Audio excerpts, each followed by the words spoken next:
আগামী 28শে সেপ্টেম্বর 2024 শনিবার ইন্দিরা একাদশী ব্রত। এটি আশ্বিন মাসের কৃষ্ণপক্ষিয়া একাদশী। প্রায় পৃথিবীর সকল স্থানেই এই দিন এই ব্রত পালন করতে হবে। এই একাদশী সকল পাপ হরণকারী, পূর্বপুরুষদের অধোগতিতে যাওয়ার থেকে বাঁচায়। এই তিথি এতটাই দুর্লভ তিথি যে তার পালন মাত্রই শুধু আমরা না, আমাদের পূর্বপুরুষেরাও লাভবান হন। চলুন ইন্দিরা একাদশী ব্রত মাহাত্ম্য শ্রবণ করি। মহারাজ যুধিষ্ঠির বললেন, হে মধুসূদন, আশ্বিন মাসের কৃষ্ণপক্ষিয়া একাদশীর কি নাম তা কৃপা করে বলুন। শ্রীকৃষ্ণ বললেন, হে রাজন, আশ্বিন মাসের একাদশী ইন্দিরা নামে পরিচিত। এই ব্রত প্রভাবে মহাপাপ বিনষ্ট হয়, এমনকি কর্ম বিপাকে যারা নিম্নজনী লাভ করেছেন সেই পূর্বপুরুষদেরও উত্তম গতি লাভ হয়। এই একাদশীর মাহাত্ম্য শোনা মাত্রই সামবেদীয় যোগ্য ফল প্রাপ্ত হওয়া যায়। হে রাজন, মাহিষ্মতি নগরে ইন্দ্রসেন নামে এক প্রসিদ্ধ রাজা ছিলেন। ধর্মবিধি অনুসারে রাজ্য পালনে তিনি বিশেষ খ্যাতি সম্পন্ন ছিলেন। তার বিপুল ধন সম্পত্তি ছিল। পুত্র পৌত্রাদি সহ তিনি সুখে রাজ্য পরিচালনা করতেন। বিষ্ণু ভক্তি পরায়ণ সেই রাজা নিরন্তর শ্রী গোবিন্দ নাম গানে মগ্ন থাকতেন। একদিন রাজা সুখে রাজসভায় বসে আছেন। এমন সময় দেবর্ষি নারদ স্বর্গ থেকে সেখানে এলেন। তাকে দর্শন করে রাজা হাত জোর করে উঠে দাঁড়ালেন। দণ্ডবৎ প্রণাম করে মুনিকে আসন, পাদ্য, অর্ঘ্য আদি ষোড়শ পচারে পূজা নিবেদন করলেন। তারপর বললেন, হে মুনিবর, আপনার দর্শন মাত্র আমার যাবতীয় যোগ্য ফল লাভ হয়েছে। এখন আপনার আগমনের কারণ জানিয়ে আমাকে কৃতার্থ করুন। দেবর্ষি নারদ বললেন, হে মহারাজ, অতি বিস্ময়কর এক কথা শ্রবণ করুন। আমি একসময় যমলোকে গিয়েছিলাম। সেখানে যমরাজের সভায় বহু পুণ্যকারী আপনার পিতাকে দেখলাম। ব্রত ভঙ্গ পাপে তাকে সেখানে যেতে হয়েছে।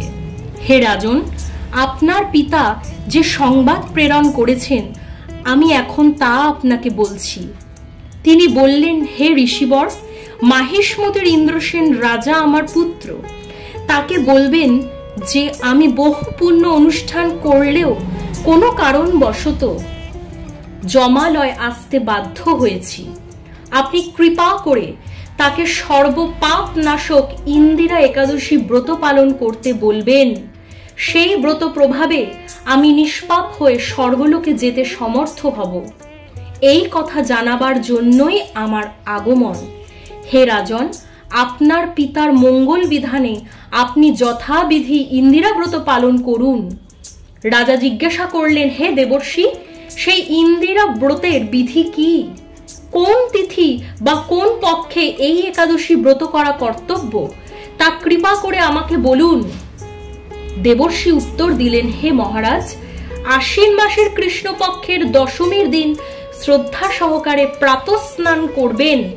মধ্যাহ্নে ভক্তি ভাবাপন্ন হয়ে পুনরায় স্নান করবেন এবং রাত্রিকালে ভূমিতে শয়ন করবেন। পরদিন একাদশীতে প্রাতঃকৃত্যাদি সমাপন করে নিরাহারে থাকবেন। ব্রতের নিয়মাবলী দৃঢ়ভাবে পালন করবেন। হে পুণ্ডরীকাক্ষ, হে অচ্যুত, এই শরণাগতের প্রতি কৃপা করুন। এভাবে শ্রদ্ধা সহকারে শালগ্রাম পূজা করে পিতার উদ্দেশ্যে ব্রতের ফল অর্পণ করবেন। দ্বাদশীর দিন সকালে ভক্তি ভরে শ্রী গোবিন্দের পূজা করে ব্রাহ্মণ ভোজন করিয়ে অবশেষে নিজে মহাপ্রসাদ গ্রহণ করবেন। হে রাজন, বিধি অনুসারে শ্রীহরি এবং ভক্তদের অর্চন করলে আপনার পিতৃবর্গ মুক্তি লাভ করে শীঘ্রই বৈকুণ্ঠে গমন করবেন। রাজাকে এই উপদেশ দিয়ে দেবর্ষি নারদ প্রস্থান করলেন। রাজা ইন্দ্রসেন মুনিবরের উপদেশ অনুসারে পুত্র পরিজন সহ ভক্তি সহকারে এই ইন্দিরা ব্রতের অনুষ্ঠান করলেন। তখন দেবলোক থেকে পুষ্পবৃষ্টি হতে লাগলো এবং তার পিতাও বিষ্ণুলোকে গমন করলেন। তারপর রাজা ইন্দ্রসেন নিজ পুত্রকে রাজ্যভার অর্পণ করে নিজেও বিষ্ণুলোকে ফিরে গেলেন। এই ইন্দিরা একাদশীর মাহাত্ম্য পাঠে ও শ্রবণে মানুষ সকল পাপ মুক্ত হয়ে বিষ্ণুলোক প্রাপ্ত হয়। ভক্তি সহকারে একাদশী ব্রত পালন করলে সকল যজ্ঞ ও সকল প্রকার ব্রত পালনের ফল লাভ হয়ে থাকে। একাদশী তিথিতে ধান, গম, যব, ভুট্টা ও সরিষা জাতীয় যাবতীয় খাদ্য বর্জনীয়। এই তিথিতে সমস্ত পাপ এই পঞ্চশস্যের ভিতর অবস্থান করে। শস্য জাতীয় প্রসাদ গ্রহণ করে একাদশীর পালন করা একান্ত দরকার, নতুবা একাদশীর ফল লাভ হয় না। তাই আপনারাও অন্ন বর্জন করুন, বেশি বেশি করে হরিনাম করুন এবং নিজের সামর্থ্য অনুযায়ী দান করে ইন্দিরা একাদশীর পালন অবশ্যই করুন। ধন্যবাদ। ভিডিওর ইনফরমেশন ভালো লাগলে কমেন্টে হরে কৃষ্ণ লিখতে একদম ভুলবেন না। হরে কৃষ্ণা।